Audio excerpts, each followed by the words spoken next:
কোথাও মানুষ জল পাচ্ছেন না, আবার কোথাও জল চুরি হয়ে যাচ্ছে।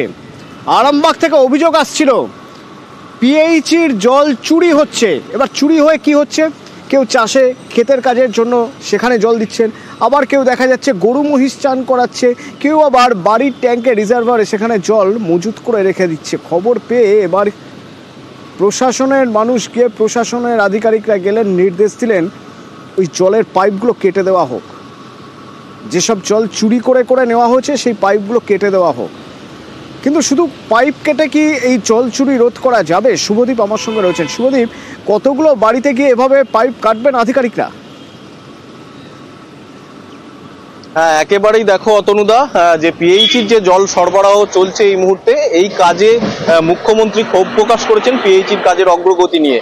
তারপর থেকেই কিন্তু ব্লক প্রশাসন থেকে পিএইচি দপ্তরের আধিকারিকরা এলাকায় যান এবং এলাকায় গিয়ে দেখেন বাড়ির পর বাড়িতে কিন্তু যে পিএইচির যে মেন লাইন, সেই মেন লাইন থেকে পাইপ দিয়ে সেখানে রিজার্ভারে ট্যাঙ্কে জল মজুত করা হচ্ছে।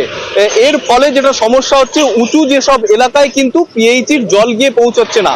কিন্তু প্রশ্ন একটাই উঠছে যে এতদিন ধরে যে রিজার্ভারে জল তোলা হচ্ছে, সাধারণ মানুষ যে জল চুরি করে তুলছেন, তা এতদিন কেন সেই বিষয়ে নজরদারি দেয়নি প্রশাসন? তাহলে কি প্রশাসনের নজরদারির গাফিলতি কোথাও রয়েছে? সেই কারণেই এভাবে প্রকাশ্যে পিএইচির মেন লাইন কেটে জল রিজার্ভারে মজুত করা হচ্ছে। এর ফলে সমস্ত মানুষ সমানভাবে জল পাচ্ছেন না। তোমাকে বলে রাখি অতনুদা, যে প্রত্যেক ব্যক্তি প্রতিদিন 55 লিটার পরিশ্রুত পানীয় জল কিন্তু সরকারি তরফে বরাদ্দ করা হয়, কিন্তু রিজার্ভার ধরো 700 লিটার 1000 লিটারের রিজার্ভারে জল মজুত করে রাখার জন্য কিন্তু পর্যাপ্ত পরিমাণ পানীয় জল সর্বত্র পৌঁছাচ্ছে না।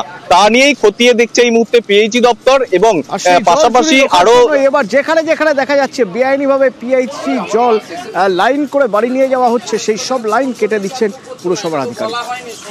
200 লিটার কি 250 লিটার এরকম জল ভরে রাখো ওপরে ট্যাঙ্কে, কারো 5000, কারো 2000, কারো 4000। এই জলটা রিজার্ভ করা যাবে না, নিচে ট্যাঙ্কে তোমরা বসিয়ে জল নাও, এটাই ওরা বলতে চাইছে। কিন্তু আমাদের এটা যে যখন আমরা ট্যাঙ্কেটা বসাচ্ছিলাম, একজনের হলেই তো প্রতিবাদ করা দরকার ছিল।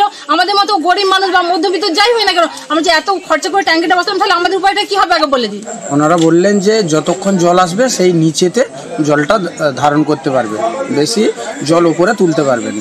হ্যাঁ, আমার বাড়িতে পাইপ কেটে যেত, আমার তো কোনো অসুবিধা নেই। যদি হয় যেটা সকলের জন্য লাগু হবে সেটাকে মেনে নিতে হবে। এটা ঠিক যে কিছু বাড়িতে সত্যিই যেমন জল যাচ্ছে, আবার কিছু জায়গায় জল এখনো পৌঁছানো যায়নি, কিছু সমস্যা আছে, সেগুলি আমরা পিএইচির সঙ্গে আলাদা করে বসছি, মিটিং হবে। মানুষের জল অপচয়ের প্রবণতা কিন্তু খুব বেশি। যে জল শুধুমাত্র পানীয় জল হিসেবে ব্যবহার হওয়ার কথা, সেই জলে নানান রকম কাজও হচ্ছে, বাসন ধোয়া থেকে শুরু করে সব রকম কাজই হচ্ছে। তো সেটা আমরাও বোঝাচ্ছি মানুষকে। কিছু নাম আমরা তুলে নিয়ে যে আমরা পিএইচি ডিপার্টমেন্টকে দেবো, আইনি ব্যবস্থা যা আছে সেটা তারা নিশ্চয়ই নেবেন। আর ক্রমাগত আমাদের সঙ্গে প্রধান সাহেব আছেন, কমিটিতে আছেন, জনস্বাস্থ্য, আমরা মিটিং করে করে পাড়া বৈঠক করে করে মানুষকে বোঝাবো যে জল যদি এভাবে অপচয় হতে থাকে তাহলে তো কোনোদিনই জলের সমস্যা মিটবে না।